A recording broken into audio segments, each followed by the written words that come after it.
Welcome to 3 Count Commentaries. This is your host, MagMongoSlade. I gotta tell you, man, Dynamite, it's tough to get through. January 31st, the last Dynamite of the month of January. Brother, there is almost nothing on this show worth discussing.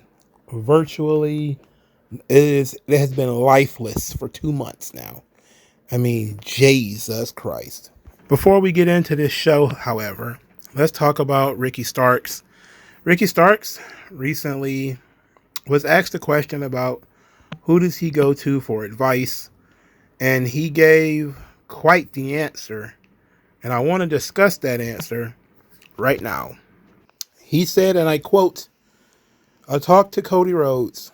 I don't have anybody in the back to talk to. Yeah, the other person that I talk to when I can is Brian, but that's not that often.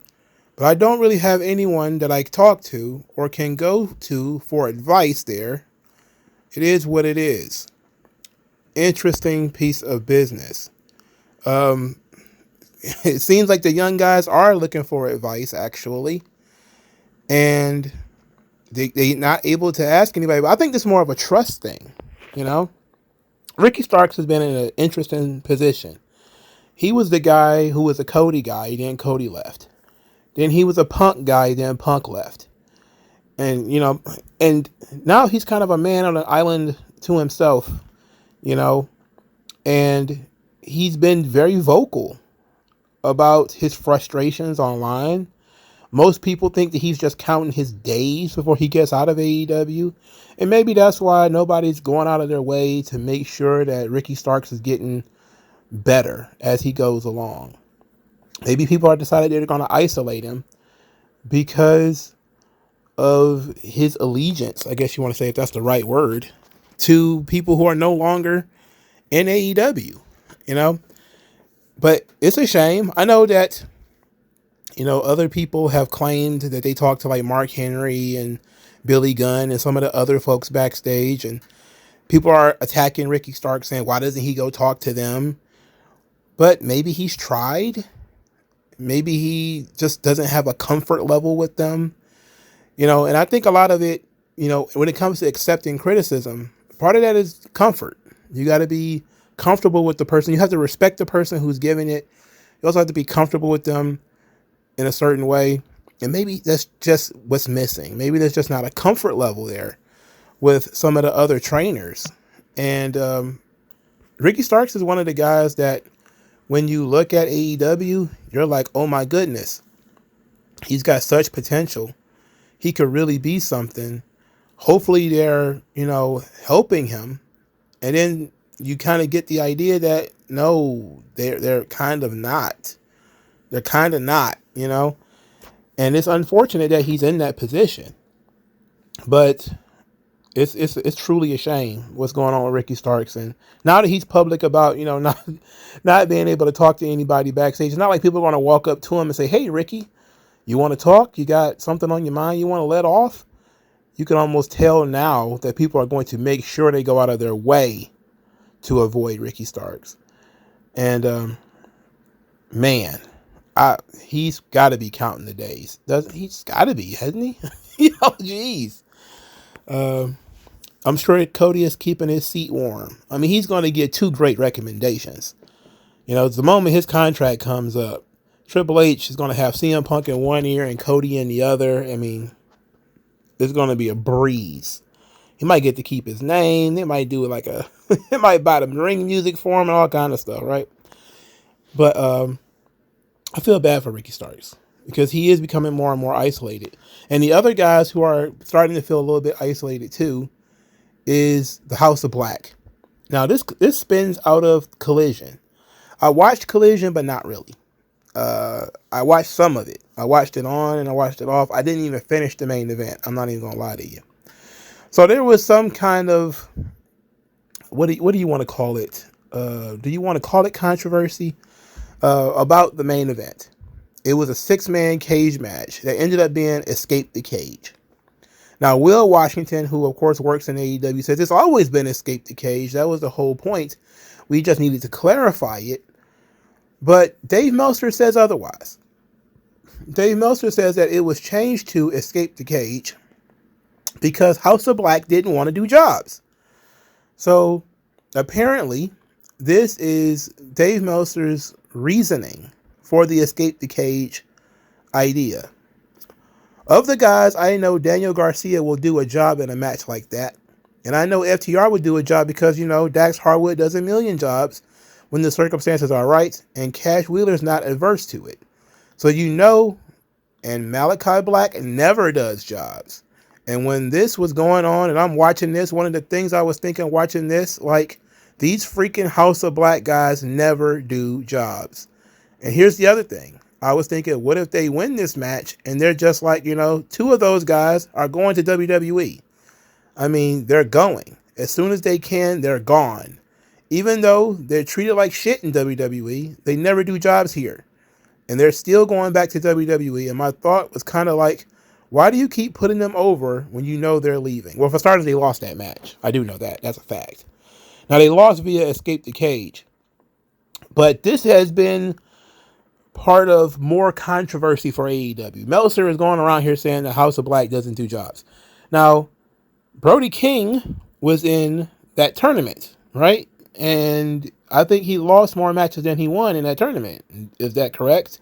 So he does jobs. Buddy Murphy, I don't think he's won a match. And since he's been in AEW, outside of a trios match, he has not won a contest in AEW. Unless it's a trios or a tag match, I guess you could say. Now, Malachi Black doesn't work singles matches. He almost never works singles matches. So he's never been put in a position to refuse to do jobs. But this is like a recurring thing with when Andrade was there, when Miro was there, and now Malachi Black. It's a recurring thing for guys who came to AEW from WWE that Meltzer gets these folks to believe that these dudes are refusing to do singles matches and they're refusing to do jobs. Malachi Black has had to respond to these things it's such a shame that over the last 2 years, Malachi Black, who stays pretty quiet on social media, has only been able to pop his head up and speak when people are saying things about him and he feels the need to correct the record. A couple of years ago, maybe a year or two ago, before the House of Black really formed and was doing a thing, he had to say he was not, scheming to go back to WWE. He had not asked for his release and all this kind of stuff, even though Meltzer and everybody had said he did. Then they said he wasn't working singles matches because he had a bad back. And everybody was kind of understanding that. But then people said, oh, how bad is his back really? And then he had to come out and say that his back is fine. He worked with it. It's been a long time since he had a serious back injury. He feels better now. He's just not sure why he's not being booked in singles matches. Now he refuses to do jobs. Now, earlier this month, on the 1st of January, Malachi Black had to go on the Twitter machine, I refuse to call it X, and talk about not putting people over because Dave Meltzer has gotten fans to believe that he doesn't want to put anybody over and that he's refusing to put people over. So he says, quote, "Usually I don't reply because these laughable takes from goofballs like this nerd is why this place is the equivalent of people opening their front doors and screaming their excrement-laced opinions into the street. However, bullshit never happened isn't a thing. Happy New Year." Talking about Malachi Black refusing to do jobs, refusing to put people over, and refusing to take pins. He's saying that this is not true. Buddy Matthews then came up and says, for a reporter, he, meaning Meltzer, doesn't do much research, and posted his own record of singles 0-1, tag team 0-1, trios 1-1. So he's saying that somebody in House of Black is doing jobs. We're doing jobs here. But Meltzer and his crew, these people, they have decided that they're going to poison the well. All right. And it's even gotten to the point of people who are potentially going to WWE. So Julia, the Japanese female wrestler that, a lot of AEW fans are salivating over, a story comes out now. This is not Meltzer, to be fair. This is Sean Ross Sapp.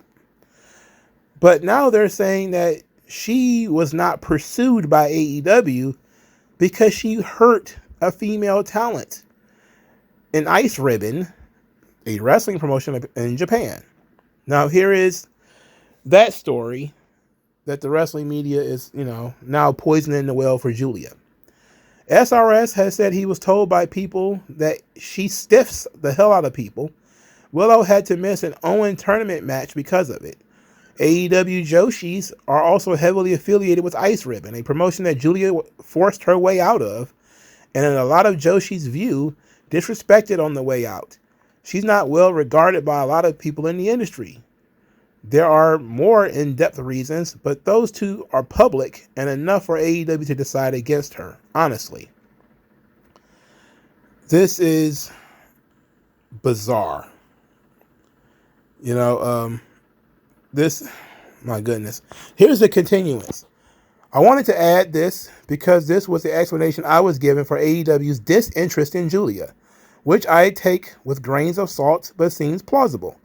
I heard from two different people, one of whom is a neutral party with connections to both AEW and WWE, that Julia, quote, beat the hell out of Willow during their match, which Willow allegedly did not object to. Working stiff is working stiff. It was that Julia allegedly showed no remorse following the match. The specific complaint I heard was that Julia didn't check on her after the match. Her alleged reputation of this is something WWE is aware of and believe are better positioned to handle than AEW. So, if you were the Joshi Puroresu kind of guy, and I know I'm doing that on purpose, that aggravates people. That's why I do it. They don't like, it's not Puroresu, it's just the Japanese pronunciation of pro wrestling. Pro wrestling. Anyway. Now all of a sudden, Julia, who they were salivating over, truly believed was going to be the second coming. Now they're saying, she works stiff.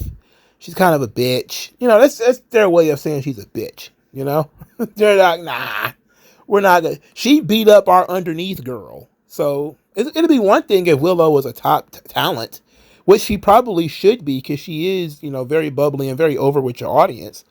But you treat her like an underneath talent. Who cares if somebody stiffed her? Willow's a big girl. She'll be okay. Julia might be tall, but she's kind of like, 110 pounds. I'm pretty sure Willow got at least 30 pounds on that girl. She'll be fine. I promise you. And it doesn't seem to matter. When you look at AEW, especially when you look at this show, and we're going to get into this show right after this part.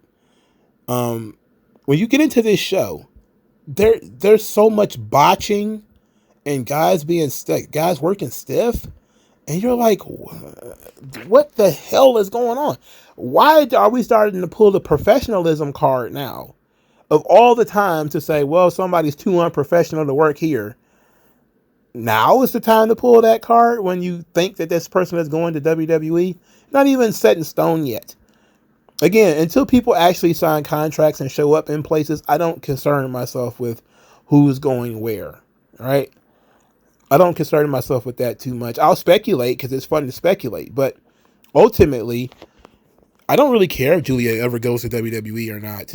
I don't care if Okada comes to WWE. I really don't care. Talent comes and goes is what they do. You're a contractor. You're contracted for a certain amount of time and then you leave. Or you contracted for a certain amount of time and you stay and you contract for more time, however that works. Ultimately, though, I don't think it's fair to the person, especially to the talent that not a lot of people in this country knows, to have that kind of stuff floating around on her reputation. Not a lot of people know this girl. And she's a fairly young girl, too. I think she's like in her early 20s, early to mid 20s. You got these people thinking that she's just going to go around here and beat up all the girls in the PC, which, some of them could probably use. They might actually make contact on moves all of a sudden. That seems grossly unfair to me, but that's the nature of the beast. Highly, highly unprofessional, gossip mongering, in which there's little to no evidence of this, I would imagine. Just, this is why we're not interested. We're going to throw some dirt on her name. All right, let's get into Dynamite. So Brian Alvarez actually attacked this show saying it was a weak card and was cringing at it only drawing 1,600 fans in a 9,000 seat arena that was set up for 2,100, I think. I don't want to get into that too much because, but I have to say, you do notice it. They're very loud. They're very lively. I'm not upset at the size of the audience. The audience is lively. I'm just saying that it's a far cry from what it was 2 years ago. And Tony Khan is out boasting, saying that, this is going to be like 2021 AEW. This is going to be a great year. And everybody's just thinking that's because he's spending some money and signing some big talent. And he's got a huge announcement next week, will probably be the signing of a new talent or something to that effect. And I'm just sitting here saying the only reason I would even mention the attendance is that's the barometer for how people feel about your show. If nobody's coming to the building, it doesn't matter who you have on the roster. Nobody's coming to the shows. So how are you running these shows at a loss? You got to be, so that means you're in the red several times a month. You only have 2 shows a month, 2 shows a week, the Wednesday show and the Friday and the Saturday show. If both of those are losing money, how are you making money? Every show is its own business venture. That's one thing you learn in event planning. You got to book the venue. You got to run the lights and the electric, and you got to pay the rent. You have to pay for the talent. You got to pay the production team. You got to go through all of this stuff. And at the end of the day, there's a bill that comes due. Well, you got to tally up the tickets you sold to make sure you covered that. I know you get a certain amount of money from Warner Brothers Discovery per episode, but wouldn't you like to do a thing called profit? Wouldn't you like to land in the black? If WWE is landing in the black on huge events like Royal Rumble, where they're spending tons of money on production and talent, they've probably spent more on talent in just the Royal Rumble than they're probably going to spend all year. It's 30 talent in one match. 30 talent in one match. Think about the cost of that. They probably would have got rid of the Royal Rumble a long time ago if it didn't make money. Because you have to pay all those people to be in it. Just the Royal Rumble match. Not even, the rest of the card. So each show is its own business venture. If Tony Khan is taking 2 business ventures a month and losing on both of them, how can this possibly continue? And so Alvarez is right to cringe. He's right to be concerned. And if you're an AEW fan, you should be concerned. You want things to turn around. It doesn't matter if they sign Will Ospreay or Okada or anything like that. These shows have no energy. The crowd is very lively because they like these guys, but there's nothing happening. There's nothing grabbing you by the shirt and saying you must watch this show.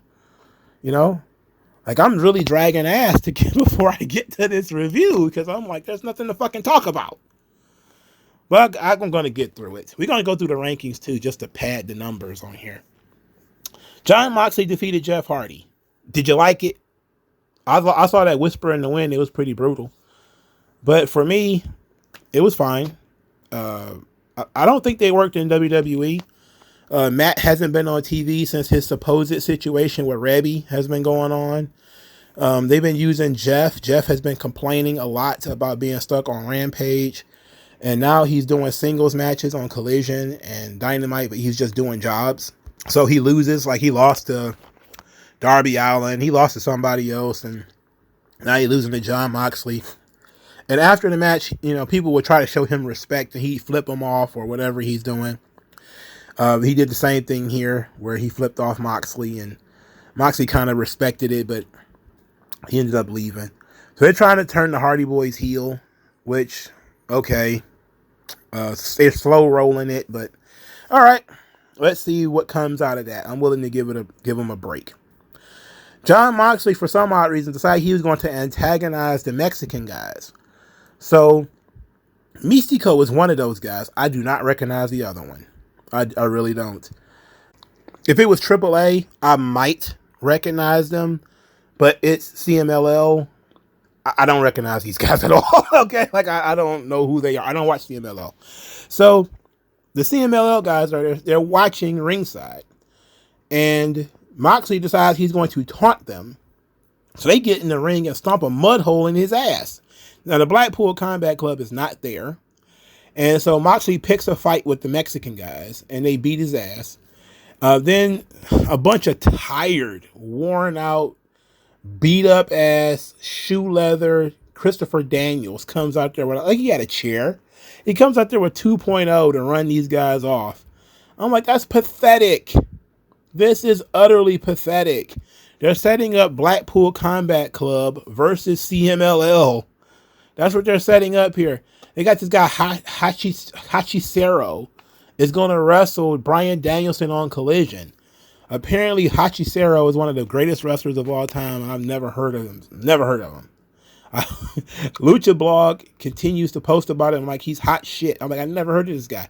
I'm gonna watch the match, of course, but I maybe I'll learn something. Maybe I got a couple of days. Maybe I'll look up a match on YouTube. But he works CMLL, and I hate that 2 out of 3 fall shit. I really do. I hate that 2 out of 3 fall shit. I can't stand it. That really prevents me from watching CMLL. It really does. And the show seems to be drier than the AAA shows. AAA show seems to be a little bit more lively. I don't have a problem with the CMLL guys being there. I know they like to do crossovers in AEW. It is a distraction from the guys that you have already signed. It's a detraction from the guys like Commander and El Hijo del Vikingo and all those guys that you bring in. Because now you're bringing in a whole nother group of Mexican guys.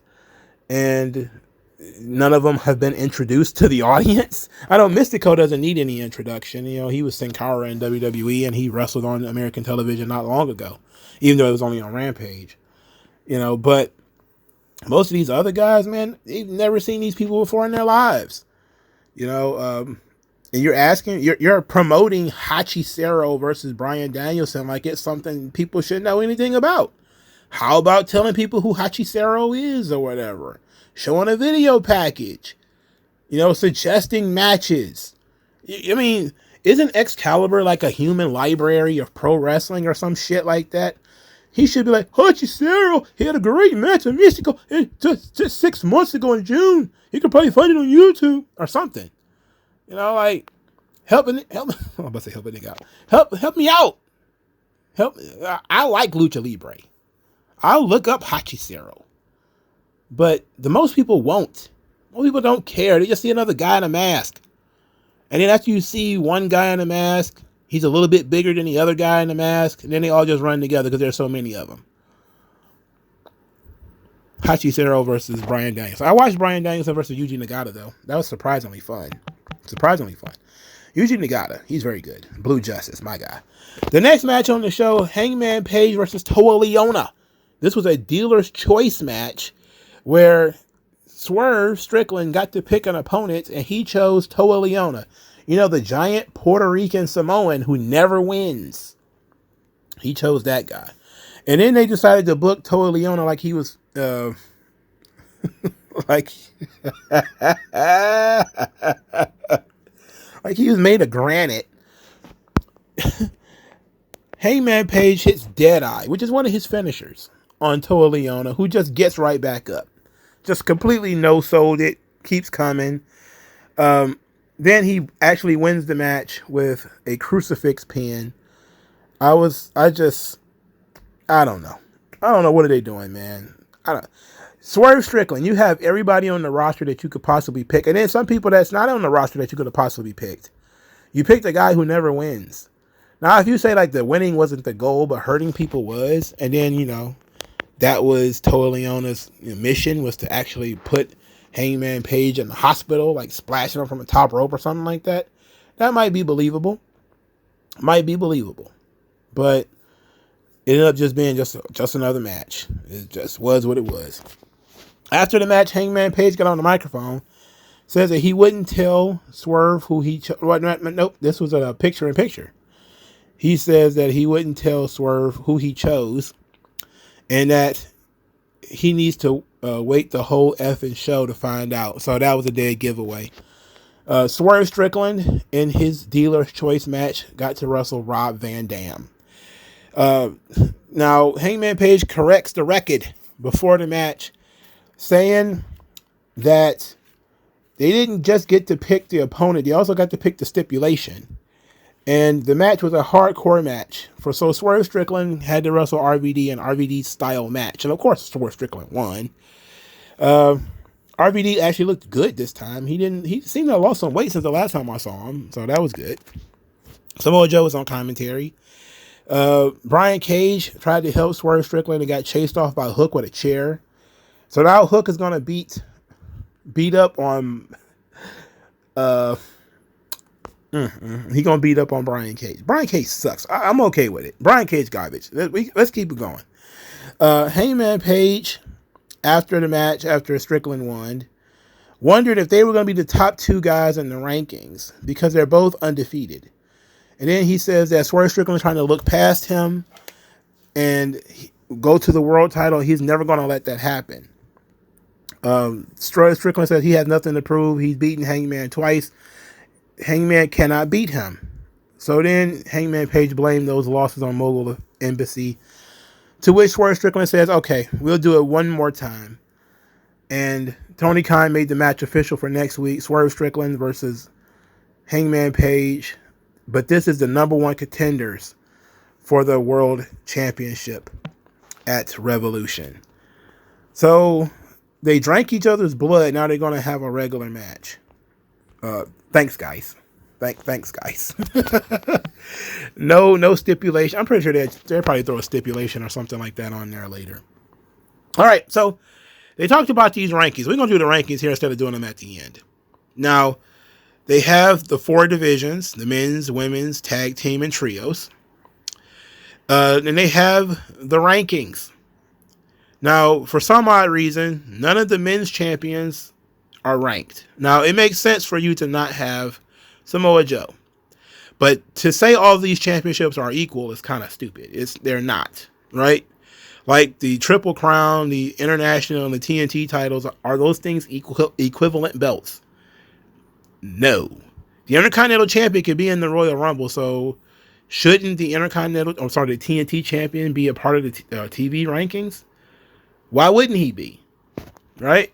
Now, I don't know. Like, maybe this was done for a reason, but that's the first thing that kind of jumped out at me is apparently the champions are not going to be ranked. Which I guess is fine, but there probably needs to be an explanation to why they're not ranked.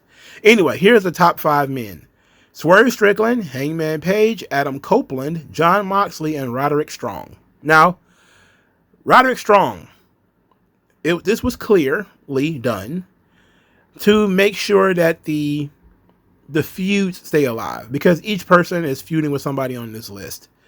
You know, Adam Copeland is still in a feud with Christian Cage, but here's my thing. Why is Christian feuding with Adam, and Adam is the number 3 on the list? Well, being number 3, he's only got 1 loss on the year, which is some Money in the Bank style bullshit.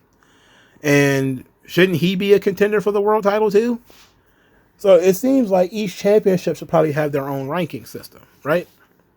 That's what Ring of Honor did when they had a ranking system. Each champion had essentially their own rank. For the women, there's the TNT champion, the TBS champion, which is Julia Hart, and the women's world champion, which is Toni Storm. Of course, they share a ranking system. Number 1 contender is Deonna Purrazzo. Number 2 is Thunder Rosa, who should be number 1 because she hadn't lost. Number 3, Hikaru Shida. Number 4, Sky Blue. And number 5, Maria May. All right, so Maria May is undefeated. Sky Blue loses all the goddamn time. Now, maybe you could say Mariah May just hasn't had enough matches. But Thunder Rosa was the former women's champion. She hasn't been beaten. And she also never lost the title. So why is she not number 1? I get that you want Deonna Purrazzo to be the number 1 contender, but why is Thunder Rosa not number 1? Are we going to explain why these things are the way they are? Like college football. That's the thing about the rankings, right? You got to explain these things. Because otherwise, they're just kind of, people are going to look at it and be like, what the fuck? The tag team championships, of course, number 1 is Sting and Darby Allin. Number 2 is John Silver and Alex Reynolds. I don't know when the last time I saw those people. I forgot these guys even worked here. And they're the number 2 guys. Number 3 is Danielson and Claudio. Number 4 is Private Party. And number 5 is Orange Cassidy and Trent Beretta. What a disaster that is. This tag team division is a mess. The Trios Championship, the number 1 contenders are Bullet Club Gold. The number 2 contenders are the Hardys and Mark Briscoe. Number 3 is the Dark Order. Number 4 is FTR and Daniel Garcia. Is that an official pairing? I thought that was a one-time thing. Okay. And number 5 is the House of Black. Now, Bullet Club Gold being the number 1 contenders for the Trios belts. I'm guessing this is going to lead to the breakup of this Bang Bang Scissor Gang or whatever the hell storyline that they're doing. They came out there today and they just made a mess of the show. They had nothing to say. There was nothing going on. They brought out Juice Robinson on cardboard form. It was just guns up, scissor me daddy nonsense. It literally didn't. We didn't go anywhere. One of those idiots said that they've been dominating trios wrestling for years. It's a fucking division only been around for like a year and a half. Anyway, I'm guessing the Bullet Club Gold is going to end up turning on the Acclaimed eventually. Rightfully so. But that's the rankings. The rankings are back. I'm glad you're happy about it. I'm glad you're very excited about it. But let's talk about the rest of this show. Matthew and Nicholas Jackson are backstage chastising people for not calling them Matthew and Nicholas Jackson. They fined a guy $500.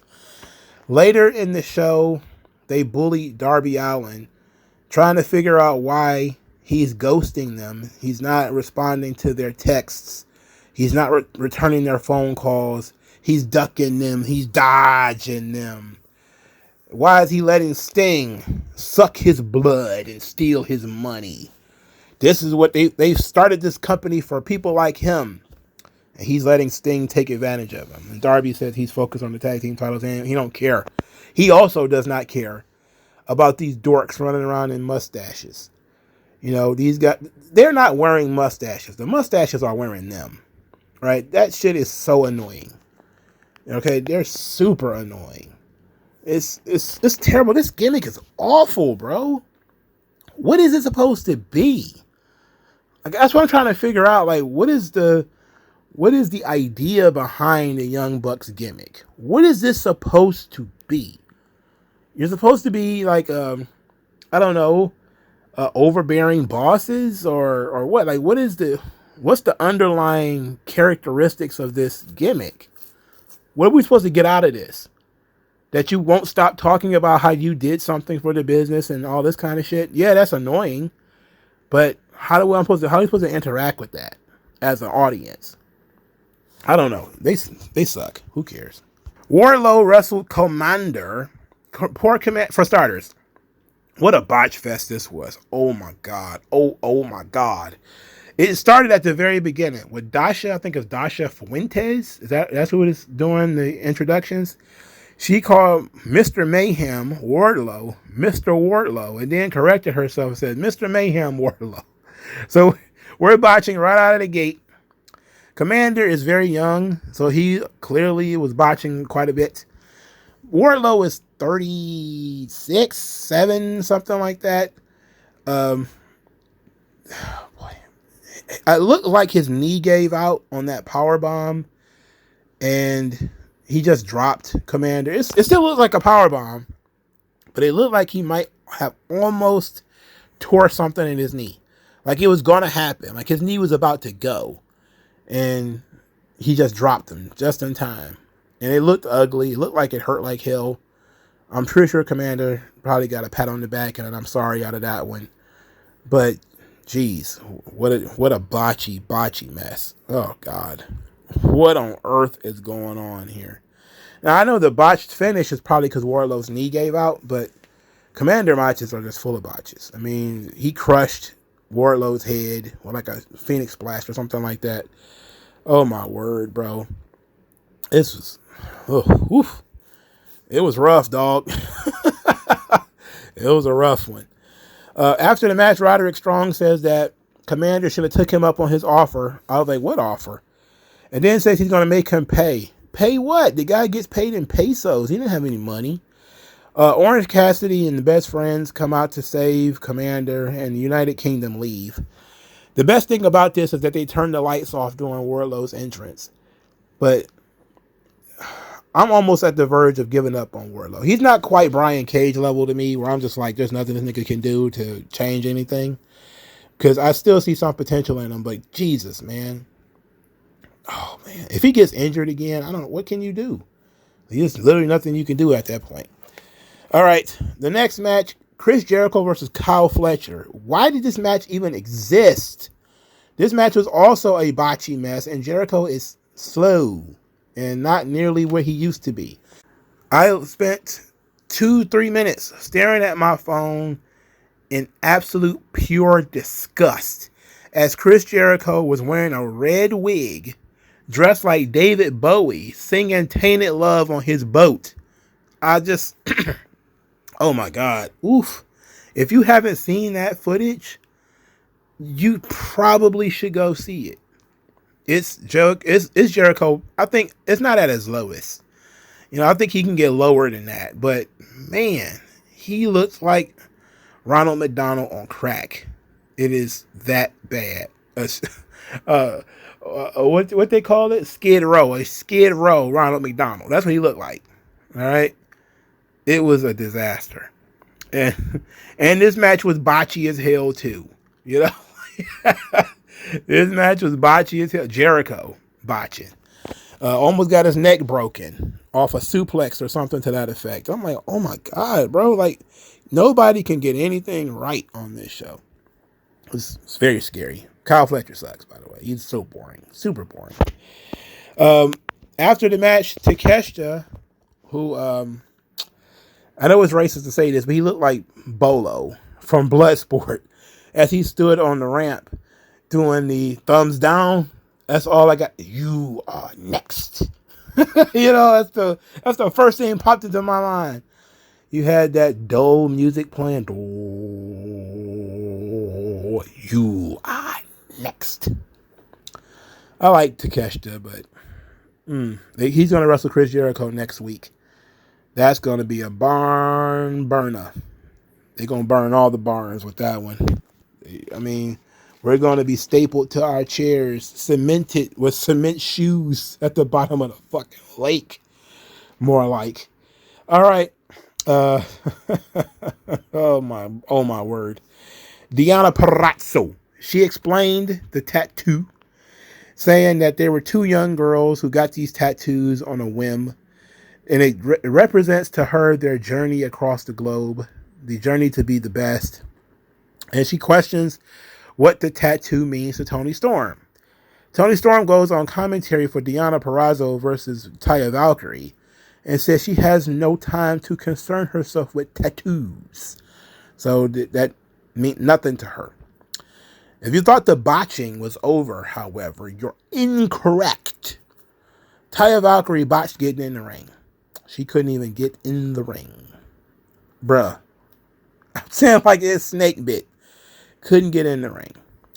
Everybody was talking about how this match was a Reina de Reinas or Knockouts championship match. They both had both belts, if I remember correctly. And it was just last year, if I remember correctly. And now it's Taya Valkyrie being used as an underneath talent to put over Deonna, which I know has to bite her right in the ego because they were treated like equals in Impact. Now, Taya did put over Deonna on the way out. That's when Taya was about to go to NXT. She put the belt on Deonna on her way out. And then I think they did another match when she came back because Deonna was still in Impact when Taya got fired from the WWE. So I don't think Taya has pinned Deonna. Maybe she beat her in Mexico or something. I don't remember seeing it on TV. But Deonna did win this match with an interesting submission hold that I've never seen before. She kind of pulled her arms up, sort of like a Venus de Milo, but she pushed her face all the way down to the mat, and she sat on her back. So it was kind of like she was putting a lot of pressure on her joints and spine and everything. It looked pretty dope. So Deanna wins. Toni Storm complained that somebody pissed in her seat, which is hilarious. Is that what you do here? You piss in people's chairs. That was fun. Whoa, boy. All right, so Sting and Darby, Big Bill, Ricky Starks, they did a face-to-face, no contact, and it was the best segment on the show. Ricky Starks talked about Sting and him mixing it up in 2022, and Sting got his first AEW win over him, and it has always been a thorn in his side that when Sting returned, he beat Ricky Starks first. And then he says that he's going to get that lick back, especially because Sting is a legend. He respects Sting. He has no respect at all. There's none in his bone structure. There's none in his DNA. Not in any amoeba or iota of his physical being does he have any respect for Darby Allin, which I thought was humorous. Darby Allin started yelling at Ricky Starks that he's trying to use Sting's career as a stepping stone. He won't let him. And that they're going to win the tag team championships, and Sting is going to end his career on a high note. Big Bill said that he's tired of being overlooked and that people are now already talking about Revolution when they haven't even won the belts yet. He's tired. And Sting says that Ricky Starks is always known for talking smack, and that he admired that about Ricky Starks, that he had the nerve to be the guy to stand up and get in his face. But respect is earned, and they haven't earned the respect yet. And he says he's wrestled many giants, many big guys, and he doesn't think Big Bill is a killer like they are, which is a good way to cut Big Bill's balls off by saying, you all right, but you not real. You ain't no Sid Vicious, you ain't no Vader, you just ain't on that level yet. You're a little guy. Wow. You small manned him. Anyway, Ricky Starks threw water or something like that in Darby Allin's face, and then Darren didn't hit him. Sting said, no, he'll hit you next week, and I will too. It's showtime! He didn't use that last part, but he should have. So this was a good segment. Everybody had fire and intensity and passion, and they had a reason to exist. So I like the build. This is good. I hate that Ricky Starks is in this tag team with Big Bill because I don't see it going anywhere. And of course they're going to lose and probably end up breaking up and feuding with each other after that, because why the hell would they continue to be partners? So, things are going smoothly. Tony Khan seems to be happy. He's got a big announcement next week, which most people seem to think is going to be an announcement of a new signing of a pro wrestler. He better hope that it's a TV contract. That's what I'm hoping it is. I'm not hoping it's any wrestler. I'm hoping he shows up and he's got somebody from Warner Brothers Discovery and he signs a new multi-million-dollar deal on television. That's what I hope. That's what I'm praying for. Him spending more money on Okada, Julia, Mercedes Moné, none of that matters. What matters is that WWE Raw and NXT and SmackDown are all taken for years and years. So Warner Brothers Discovery needs to go ahead and give AEW that check. I'm hoping that's what it is. And if it's not anything other than that, I'm going to be disappointed. If it got anything to do with a show, if he talks about fucking Wembley, I'm going to tweet Tony Khan. I may send him a fucking strongly worded letter. I'm not even talking about an email. I'm talking about fucking snail mail. That's how strongly I feel about it.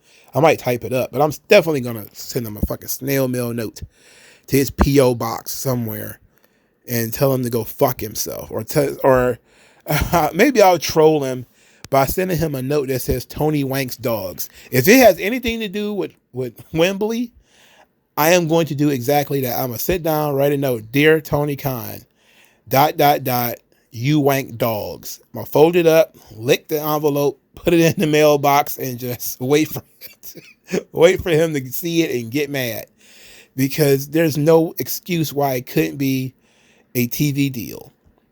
It needs to be a TV deal or a streaming deal or something. It needs to be something business-wise to get people back excited into this show. Because right now, people are looking at this show like it's on its last legs. There's no energy. It doesn't look like he's investing too much time and money into it anymore. He's just letting the wrestlers wrestle, and I'm having fun booking matches. But there's almost no story elements in this thing. At least they're not moving along. There's just match after match after match. The matches are too long. You can't tell who the stars are. Guys are just kicking out of people's finishers. They're getting up, walking away from people's finishers. It just seems so ridiculous. And it's not gripping television. I mean, for Christ's sake, we spent how many months on the Undisputed Kingdom and that reveal, only for it to be fizzled out in 3 weeks. You do realize their pay-per-view wasn't that long ago, right? It was literally it was about a month ago. I should say. It was about a month ago. And it has killed any interest in the show from that point forward. We have not seen MJF. We haven't even hinted at MJF. Like there's been nothing interesting. The top storyline for the top feud that they spent the whole summer and the whole fall and part of the winter booking, the number one storyline coming out of that is Roderick Strong and Orange Cassidy. That's the number one story that they spent the whole fall and winter building, leads to Roderick Strong and Orange Cassidy. Come on, man. Let's say, oh yeah, we didn't know that MJF was going to get hurt. I get that. You didn't, but you should have comfortable replacements. They should still be the top guys on the show. The show should revolve around them, but it doesn't. They're an accoutrement. The green beans. All right? You're not the main dish. You're not the rotisserie chicken. Not even the mashed potato. You're the green beans. All right? You're not even like the sauteed onions, because you could actually taste those. I'm talking about food a lot. I talk about food a lot on this channel. Jesus. Anyway, so I'm gonna cut myself off right there. I'm gonna save y'all the trouble of me talking about green beans. Pork and beans, more like more like spam. Anyway, like, share, subscribe. I'll talk to you guys later.